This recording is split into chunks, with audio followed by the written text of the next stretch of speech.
আসসালামু আলাইকুম। এখন আমরা একটি মজার পজিশন সম্পর্কে জানব, আর সেটি হলো পজিশন স্টিকি।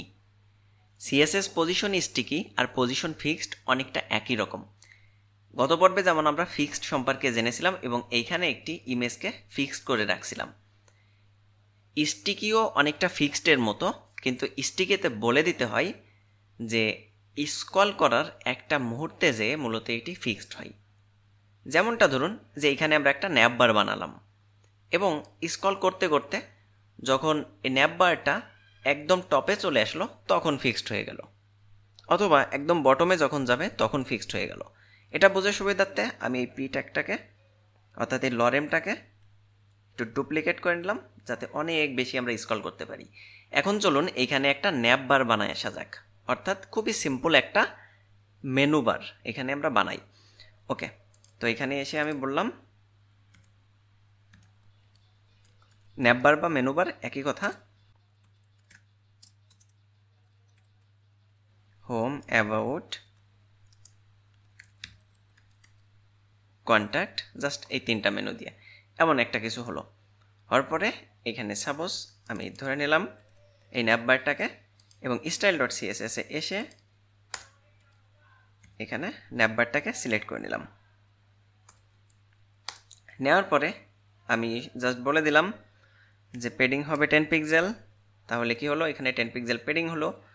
দেন সাপোজ আমি একটা লাইট ব্যাকগ্রাউন্ড দিতে যাচ্ছি, সাপোজ আমি বলে দিলাম অরেঞ্জ। ওকে, এমন একটা ব্যাকগ্রাউন্ড হলো।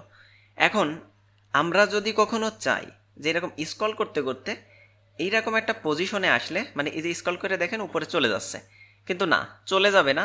এই যখন টপে 0 পাবে তখনই এটি ফিক্সড হয়ে যাবে। এরকম যদি আমরা কখনো বলে দিতে চাই তাহলে আমরা পজিশন স্টিকি ব্যবহার করব। তো পজিশন স্টিকি ব্যবহার করে কি করতে হবে, যেমন আমরা বলে দিলাম এখানে পজিশন স্টিকি। বাই ডিফল্ট ভাবে পজিশন স্টিকি ব্যবহার করলে কোনো পরিবর্তন নাই, কারণ পজিশন স্টিকির একটা পজিশন দিয়ে দিতে হবে। যেমন আমি বলে দিলাম এর পজিশন হলো টপে 0, অর্থাৎ টপ 0। এখন দেখুন যদি আমরা এভাবে স্ক্রল করি, ওয়াও, দেখছেন স্ক্রল করতে করতে যখন এইটার টপ 0 হয়ে যাচ্ছে তখন ফিক্সড হয়ে যাচ্ছে। এই যে টপ 0 হয়ে গেলে ফিক্সড, আবার নিচেই নেমে আসতেছে। আবার যখন আমরা যাচ্ছি টপ 0 হয়ে গেলে তখন দেখুন এখানে ফিক্সড হয়ে যাচ্ছে। আবার যখন নিচেই নামাচ্ছি তখন এখান থেকে আবার নিচেই নেমে আসতেছে। এটাই হলো পজিশন স্টিকি। অর্থাৎ আমরা পজিশন স্টিকি ব্যবহার করব যখন কোনো একটা সেকশনকে টপ অথবা বটমে আমরা বলে দেব। আবার যদি এর উপরে অনেক কন্টেন্ট থাকতো সেক্ষেত্রে আমরা বটম 0 দিলেও কিন্তু স্টিকি সেট আপ দিতে পারতাম, যে বটমে এসে এখানে দাঁড়াই যাবে এবং টপে এসে এখানে ফিক্সড হয়ে যাবে। অর্থাৎ এই টপ আর বটমে যদি আমরা কখনো কোনো কিছু ফিক্সড করতে চাই তাহলে কিন্তু আমরা সেই ক্ষেত্রে পজিশন স্টিকি ব্যবহার করব। আর কোন পজিশনে যাই, যেমন আমি যদি এরকম বলতাম যে 100 পিক্সেল, তাহলে দেখুন এই যে 100 পিক্সেলে যে দেখুন এটা ফিক্সড হয়ে আছে।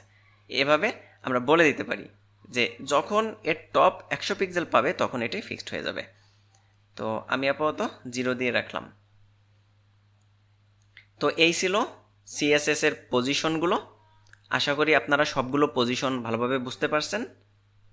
পরবর্তী ভিডিওতে আমরা সিএসএস রুটেট সম্পর্কে আলোচনা করব। অর্থাৎ কোনো একটি কিছুকে আমরা বিভিন্ন সময় দেখতে পাই যে কোনো একটা কিছু ঘুরতেছে বা কোনো একটা কিছু এভাবে 45 ডিগ্রি আড়াআড়িভাবে এখানে ব্যাজ হিসেবে আছে। এই যে কোনো একটা কিছুকে তার নির্দিষ্ট জায়গা থেকে রুটেট করা সম্পর্কে বিস্তারিতভাবে জানবো। তো সে পর্যন্ত সবাই ভালো থাকবেন। আল্লাহ হাফেজ।